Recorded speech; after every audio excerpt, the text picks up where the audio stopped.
अयोध्या तनाज़े पर supreme court में समाअत शुरू हो गई है। आज भी रामलला विराजमान की जानिब से दलाइल पेश किए जा रहे हैं। कल रामलला विराजमान की तरफ से कहा गया था कि मस्जिद से पहले मंदिर होने के सबूत वो पेश करेंगे। आपको बता दें कि जमीन के मालिकाना हुकूक के ताल्लुक से रोजाना की बुनियाद पर हफ्ते में 5 दिन समाअत हो रही है। चीफ जस्टिस रंजन गोगोई की सरबराही वाले 5 जजों की आईनी बेंच इस मामले की सुनवाई कर रही है। इस बेंच में justice S.A. Bobde, justice D.Y. Chandrachud, justice Ashok Bhushan और जस्टिस S.A. नजीर शामिल है। सालसी कमेटी की कोशिशें नाकाम होने के बाद अदालत ने रोजाना समाअत का सिलसिला शुरू किया है।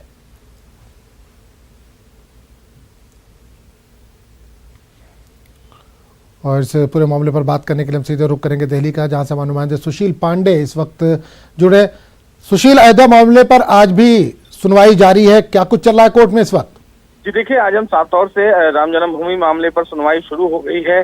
के पराशरन जो रामलला विराजमान की तरफ से हैं, उन्होंने अपनी दलीलें शुरू की हैं। उन्होंने सुप्रीम कोर्ट में ये कहा है कि पहले वो ऐतिहासिक और फिर आध्यात्मिक साक्ष्य आज सुप्रीम कोर्ट के सामने रखेंगे। उन्होंने स्कंद पुराण का उदाहरण देते हुए सुप्रीम कोर्ट में ये कहा है कि स्कंद पुराण में लिखा गया है कि सरयू नदी में नहाने के बाद श्री राम जन्मभूमि में भगवान श्री राम के दर्शन का लाभ मिलता है। ये तमाम चीजें फिलहाल उन्होंने अभी कोर्ट के सामने रखी हैं। उन्होंने ये भी कहा है कि देवस्थान अपने आप में एक देवता है और देवता को नहीं बांटा जा सकता है, क्योंकि ये पुराणों और सदियों से चला आ रहा है, तो इस प्रथा को बदला नहीं जा सकता है। हालांकि अभी जो है फिलहाल वो बहस आजम चल रही है।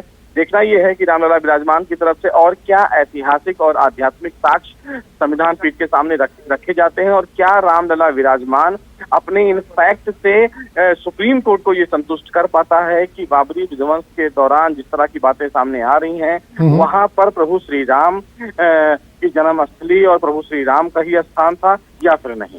बिल्कुल सुशील, एक चीज और जानना चाहेंगे कि जाहिर सी बात है आज दूसरे दिन रामलला की तरफ से वहां पर सबूत पेश किए जा रहे हैं, बातें रखी जा रही हैं। दूसरे पक्ष को कब बातें रखने का मौका मिलेगा, इस ताल्लुक से कुछ जानकारी मिल पा रही है? जी देखिए, अभी रामलला विराजमान जैसा कि सुप्रीम कोर्ट में मुख्य न्यायाधीश ने साफ तौर से कहा था कि हम सभी पक्षों को बहुत ही विस्तृत और डिटेल तरीके से सुनेंगे, तो रामलला विराजमान के बाद इस मामले में जो अगला पक्षकार है वो सुन्नी सेंट्रल वक्फ बोर्ड है। तो इसके बाद सुन्नी सेंट्रल वक्फ बोर्ड अपनी दलीलें शुरू करेगा।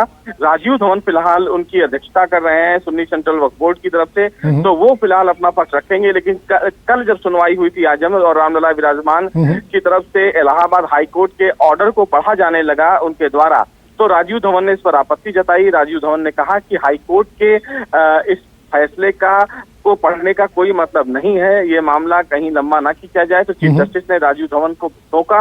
राजीव धवन से उन्होंने कहा कि हम सभी को सुनेंगे और आपको भी पर्याप्त समय देंगे ताकि आप भी अपनी तमाम दलीलें विस्तृत रूप से रख सकें। तो ये तय है आजम कि सुप्रीम कोर्ट हर किसी पक्षकार को एक तय समय न देकर एक विस्तृत समय दे रहा है ताकि वो तमाम दलीलें अपनी रख सके, क्योंकि सुप्रीम कोर्ट भी ये समझना चाह रहा है कि जो विवाद है उस विवाद की ऐतिहासिक, आध्यात्मिक और जो बात करें मौखिक रूप से जो फिलहाल क्लेम किया जा रहा है, उन क्लेम्स में कितनी चीजें हैं।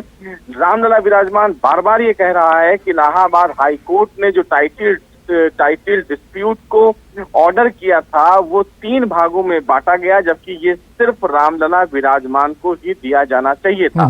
तो ये तमाम दलीलें फिलहाल सुप्रीम कोर्ट के सामने रखी जाएंगी और सुप्रीम कोर्ट भी ये तमाम चीजें आध्यात्मिक रूप से समझना चाहता है कि जिस तरह तमाम लोग ये कह रहे हैं कि वहां श्री राम जन्मभूमि का स्थान था या पहले वहां पर मस्जिद था, उन तथ्यों में कितनी सच्चाई है।